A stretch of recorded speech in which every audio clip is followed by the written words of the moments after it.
BNP কিন্তু এই সংস্কারের কথা, অর্থাৎ রাষ্ট্রের বিভিন্ন প্রয়োজনে পুনর্গঠনে সংস্কার, ক্ষেত্র বিশেষে সংস্কার প্রয়োজন, এই কথাটি কিন্তু বিএনপি বলেছিল প্রায় 2 বছর আগে। আপনারা সকলেই কম বেশি ওয়াকিফল আছেন। যখন আমরা জানতাম স্বৈরাচার বিদায় হবে, হয়তো এক্সাক্ট টাইমটা আমাদের কাছে পরিষ্কার ছিল না, কিন্তু আমরা জানতাম স্বৈরাচার বিজয় হবে, বিদায় হবে, বিশ্বাস আমাদের ছিল।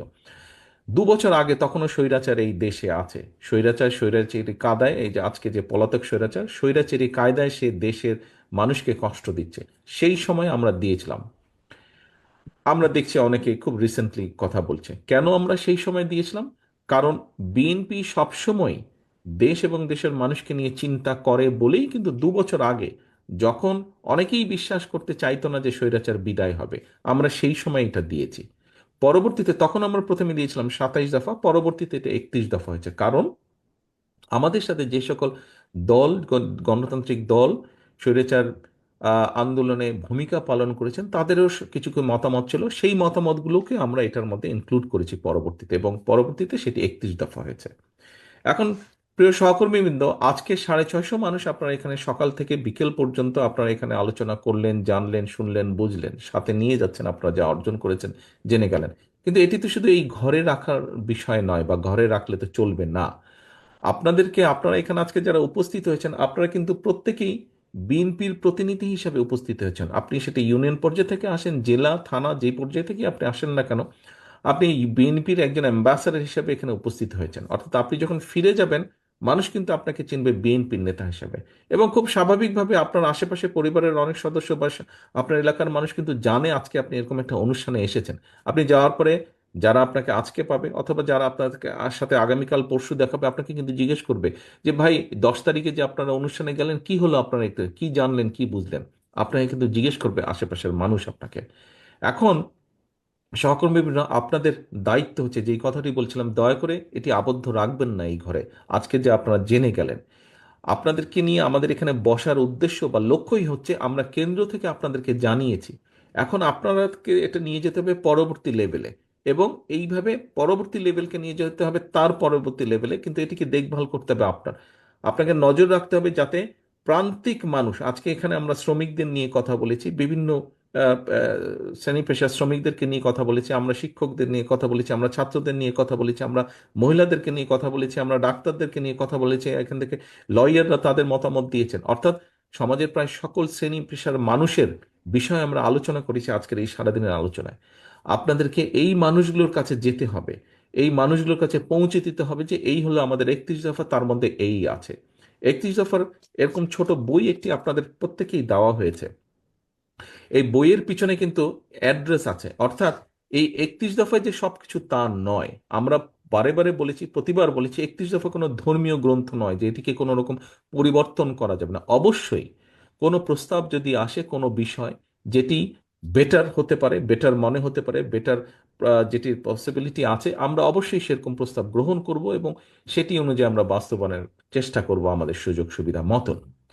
প্রিয় সহকর্মীবৃন্দ, মূল লক্ষ্য বা উদ্দেশ্য হচ্ছে দেশ এবং দেশের মানুষের জন্য কিছু করা, তার জন্য একটি লক্ষ্য ঠিক করা, পরিকল্পনা ঠিক করা, এবং সেটি হচ্ছে 31 দফা। এবং পরবর্তী মূল লক্ষ্য হচ্ছে মানুষকে কনভিন্স করা। আমাদের একজন নেত্রী এখানে বলেছেন, একটি প্রস্তাব দিয়েছেন যে আমরা কাউকে যদি কিছু দিয়ে আমাদের পক্ষে আনতে পারি না, সেটি আমাদের সেটি অনৈতিক কাজ, সেটি আমরা করব না। আমরা যেটি করব, আমাদের আদর্শ, লক্ষ্য, উদ্দেশ্য দিয়ে আমরা মানুষকে কনভিন্স করব, আমাদের পক্ষে আমরা নিয়ে আসব। কারণ আমরা দেখেছি কিভাবে ডামি ভোট হয়েছে এই দেশে, আমরা দেখেছি কিভাবে নিশিরাতের ভোট হয়েছে এই দেশে, আমরা দেখেছি কিভাবে ভোট ডাকাতি হয়েছে। এবং ভোট ডাকাতি, নিশিরাত, ডামি ভোট, এইগুলো যে দেশের কোনো ভালো কিছু করতে পারে না, এটি প্রমাণিত। আমরা চাই আগামী দিনে দেশে একটি জবাবদিহিতার সরকার শুরু হোক। আমি সেদিনও বলেছি, ইউপি চেয়ারম্যান থেকে শুরু করে দেশের প্রধানমন্ত্রী, প্রত্যেককে জবাব দিতে হবে জনগণের কাছে, যা প্রত্যেকের জবাবদিহিতা থাকতে হবে। আপনার পরিবারকে দিয়ে আপনি চিন্তা করে দেখুন, পরিবারে একটি জবাবদিহিতা আছে বলেই কিন্তু পরিবার ঐক্যবদ্ধ থাকে। পরিবারের মধ্যে জবাবদিহিতা আছে বলেই কিন্তু পরিবারে এগিয়ে যায় সকলকে সাথে নিয়ে। সমগ্র দেশটি একটি বড় পরিবার, আমাদের এই পরিবারের নাম বাংলাদেশ, আমাদের পরিবারের ফ্যামিলি নেম হচ্ছে আমরা বাংলাদেশি। কাজী প্রিয় সহকর্মীবৃন্দ, আমাদের পরিবারের মতন যদি দেশে জবাবদিহিতা থাকে, প্রতিটি স্টেজে যদি, প্রতিটি সেক্টরে যদি জবাবদিহিতা থাকে, আমরা এখানে কম বেশি আপনারা যারা আছেন প্রত্যেকেই আপনারা কম বেশি পৃথিবীর ভালো ভালো দেশ গিয়েছেন, ফিরে এসে বলে আহা আমার দেশটা যদি লন্ডনের মতন হতো, আমার দেশটা যদি আমেরিকার মতন হতো, সিঙ্গাপুরের মতন হতো। সহকর্মীবৃন্দ, সেই দেশের প্রত্যেকটি যারা রাষ্ট্রের দায়িত্বে সরকারের দায়িত্বে থাকে, সেইগুলো প্রতিষ্ঠানের প্রত্যেকটি ব্যক্তির জবাবদিহিতা থাকে জনগণের কাছে, এবং সেই জন্যই কিন্তু সেই দেশগুলোতে ভালো কিছু হয়, যার ফল দেশ এবং দেশের মানুষ ভোগ করে। আমাদের ইচ্ছা, আমাদের পরিকল্পনা, আমাদের প্রত্যাশা, আমরা দেশের মানুষের কাছে একটি জবাবদিহিতামূলক সরকার গঠন করতে চাই, যারা জনগণের কাছে জবাবদিহিতা করতে বাধ্য থাকবে। তাহলেই দেশের সমস্যার সমাধানগুলি করতে সক্ষম হব আমরা পর্যায়ক্রমিকভাবে। সহকর্মীবৃন্দ, আরেকটি কথা উল্লেখ না করলেই নয়। আপনারা প্রায়শই, আমি প্রায় প্রত্যেকটি অনুষ্ঠানে এটি বলেছি, আমি আপনাদের সামনে আবারও সেই পুরনো কথাই তুলে ধরতে চাই। পুরনো এই জন্য, কথাটি হতে পারে পুরনো, কিন্তু আমার কাছে মনে হয় এই কথাটি বোধহয় সঠিক। দেখুন, আপনাদের সাথে যখন আমার দলীয় অনুষ্ঠানে বা বিভিন্ন জায়গায় যখন কথাবার্তা হয়, আহ, তখন কিন্তু আপনারা একটি কথা বলে থাকেন যে বিএনপির উপরে এই দেশের মানুষের অধিকাংশ মানুষের আস্থা রয়েছে, বিএনপির উপরে এদেশের অধিকাংশ মানুষ আস্থা রাখে, বিশ্বাস রাখে। প্রিয় সহকর্মীবৃন্দ, আপনাদের কথাটি সঠিক। আপনাদের সহকর্মী হিসাবে আমিও বিশ্বাস করতে চাই যে কথাটি সঠিক। কিন্তু এই যে মানুষের আস্থা, এই যে মানুষের বিশ্বাস আমাদের উপর বা আমাদের প্রতি, এটিকে ধরে রাখার দায়িত্বও কিন্তু আমাদের। এটিকে ধরে রাখার দায়িত্ব কিন্তু জনগণ না, এটিকে ধরে রাখার দায়িত্ব বিএনপির একজন নেতা বা কর্মী হিসাবে দায়িত্ব হচ্ছে আপনার, যে আপনার উপরে মানুষ আস্থা রেখেছে। এবং এই আস্থাটা যদি রাখতে হয়, তাহলে অবশ্যই কিন্তু আমাদের কথাবার্তা, উঠা বসা, চলন বলন সবকিছুতে এমন কিছু থাকতে হবে যে কারণে মানুষ আমাদের উপরে ভরসা করবে, যে কারণে মানুষ আমাদের উপর আস্থা রাখবে। আপনার উঠা বসা চলনে বলনে যদি এমন কিছু থাকে যে কারণে মানুষ আমাদের উপরে ভরসা রাখবেন না, তাহলে কিন্তু ক্ষতিগ্রস্ত প্রথমে আপনি হবেন, পরে আপনার এলাকার দল হবে, আপনার এলাকায় যারা দলের নেতা করবে, এবং সামগ্রিকভাবে এটি হচ্ছে ইনফ্লুয়েঞ্জার জ্বরের মতন। ঘরে একবার ঢুকলে যেরকম, একজন নিয়ে ঢুকলে যেরকম সবার হতে থাকে হাঁচি কাশি, ঠিক এটাও এরকম। সেই জন্যই সহকর্মীবৃন্দ, আমি একটি কথা বলেছি, আপনারা প্রত্যেকে বিএনপির অ্যাম্বাসাডার বা বিএনপির প্রতিনিধি। আপনারা, আপনাদের আপনাদেরকে দেখে মানুষ বুঝবে বিএনপি কি। কাজেই দয়া করে নিজেদের সকলকে পরিবর্তন করুন, মানুষের প্রত্যাশা অনুযায়ী উঠা বসা, কথাবার্তা, চলাফেরা দয়া করে করুন। কারণ এই যে মানুষের প্রত্যাশা, এটিকে ধরে রাখতে হবে। আপনি, আমি, আমাদের সকলকে ঐকান্তিক প্রচেষ্টার মাধ্যমে এটিকে ধরে রাখতে হবে। আজকে আমরা যেরকম 31 দফা নিয়ে আলোচনা করেছি, আজকে আমরা যেরকম 31 দফা পৌঁছে দেব, আজকে যেরকম আমরা সরকার গঠনের সুযোগ পেলে 31 দফা বাস্তবায়নের সর্বোচ্চ চেষ্টা করব, ঠিক একইভাবে আমাদেরকে চেষ্টা করতে হবে আমাদের স্ব স্ব অবস্থান থেকে। আপনি, আমি, আমরা কি হয়তো মনে করতে পারি যে আচ্ছা আমি একা এরকম কিছু করলে কি হবে। দেখুন, ওই যে বললাম ইনফ্লুয়েঞ্জার, আপনি যদি একা করেন আপনাকে থেকে আরেকজন করবে, কিন্তু আপনি যদি সঠিক থাকেন, আপনি যদি দৃঢ় থাকেন, তাহলে আপনি আরেকজনকে, আপনার আরেক সহকর্মীকে আপনি শাসন করতে সক্ষম হবেন, তাকে আপনি গাইড করতে সক্ষম হবেন, তাকে আপনি সতর্ক করতে সক্ষম হবেন। সহকর্মীবৃন্দ, এখানে অনেক মুরব্বীকেও আমি দেখতে পাচ্ছি আমার সামনে বসে আছেন। সকলের কাছে একটি কথা তুলে ধরতে চাই আমি।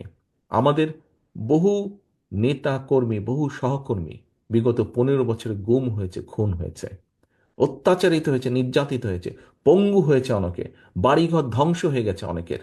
কিন্তু তারপরেও দল ছাড়েনি এই মানুষগুলো। কেন? একটি বিশ্বাস নিয়ে। সেই বিশ্বাসটি ছিল জনগণের অধিকার প্রতিষ্ঠার যে আন্দোলন, সেটি সফল হবে, সেটি সফল করবে, এটির প্রতিজ্ঞা ছিল। প্রিয় সহকর্মীবৃন্দ, এখানে আপনারা অনেকেই আছেন। আমি সংক্ষেপে আমার কথাটি তুলে ধরতে চাই, হয়তো প্রত্যেকেরটা আমার জানা নেই, বাট আমারটা কম বেশি আপনারা জানেন। আমার বাবা শহীদ রাষ্ট্রপতি জিয়াউর রহমান এই দেশের জন্য কাজ করতে গিয়েই ষড়যন্ত্রকারীদের হাতে শহীদ হয়েছেন। আমার ভাই শহীদ হয়েছেন বা মারা গিয়েছেন ষড়যন্ত্রকারীদের অত্যাচারে। আমার মা দেশনেত্রী খালেদা জিয়া, যাকে এক বাক্যে আপনার প্রত্যেকটি মানুষ এখানে চেনেন, ওনাকে ষড়যন্ত্রকারীরা শুধুমাত্র দেশের পক্ষে থাকার জন্য, দেশের মানুষের পক্ষে থাকার জন্য কিভাবে নির্যাতিত হতে হয়েছে ওনাকে, সেই বিস্তারিত কাহিনীতে আমি গেলাম না। কাজেই সহকর্মীবৃন্দ, বাংলাদেশের বহু পরিবার, বিএনপির বহু পরিবারের কাহিনী কিন্তু এই রকম। বহু পরিবারের কাহিনী এবং আমার পরিবারের কাহিনী একই রকম। বহু নেতাকর্মী আছেন যার বাবা মারা গিয়েছে, মা মারা গিয়েছে, এই যে অনেকেই হাত তুলছেন, বাবা মারা গিয়েছে, মা মারা গিয়েছে, স্বজন মারা গিয়েছে, হাত করা অবস্থায় তাকে জানাজায় যেতে হয়েছে, অথবা জানাজাও পাননি। বহু মানুষ আছেন, বহু মানুষ আছেন, এই যে অনেকেই হাত তুলছেন। সহকর্মীবৃন্দ, আজকে বিভাগীয় পর্যায়ে আমাদের শেষ কর্মসূচি, আমরা এরপরে জেলা পর্যায়ে শুরু করব। আমি শুধু আজকে কুমিল্লা বিভাগের নেতাকর্মীদের উদ্দেশ্যে কথাটি বলছি না, আমি সমগ্র বাংলাদেশে ছড়িয়ে ছিটিয়ে থাকা আমার লক্ষ কোটি নেতাকর্মীর উদ্দেশ্যে কথাটি বলতে চাই।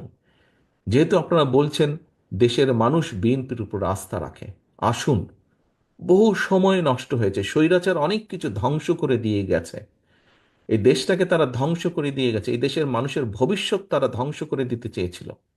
এখনো সম্ভাবনা আছে, এবং সেই সম্ভাবনাকে যদি বাস্তবায়ন করতে হয়, মানুষ বিএনপির দিকেই তাকিয়ে আছে।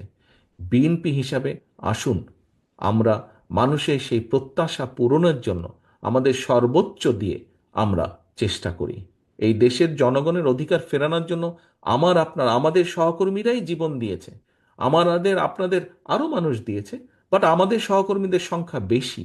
আমরা যে মানুষগুলো গুম হয়েছে, খুন হয়েছে, অত্যাচারিত হয়েছে, নির্যাতিত হয়েছে, আমরা রাজনৈতিক দল হিসেবে যদি বিবেচনা করি, দেখা যাবে আমাদের নেতাকর্মীর সংখ্যাই সবচেয়ে বেশি। কাজেই যেই দলটি এত অত্যাচার নির্যাতন সহ্য করেছে, যেই দলটির এত মানুষ গুম খুনের শিকার হয়েছে, শহীদ হয়েছে, 60 লক্ষের মতন মানুষ গায়েবী মামলার শিকার হয়েছে, সেই দলটির কাছেই মানুষ প্রত্যাশা করে।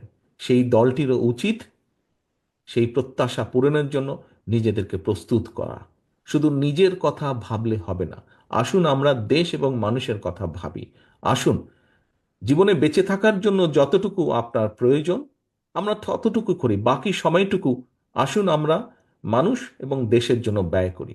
তাহলে আপনি মানুষের মধ্যে চিরস্মরণীয় হয়ে থাকবেন।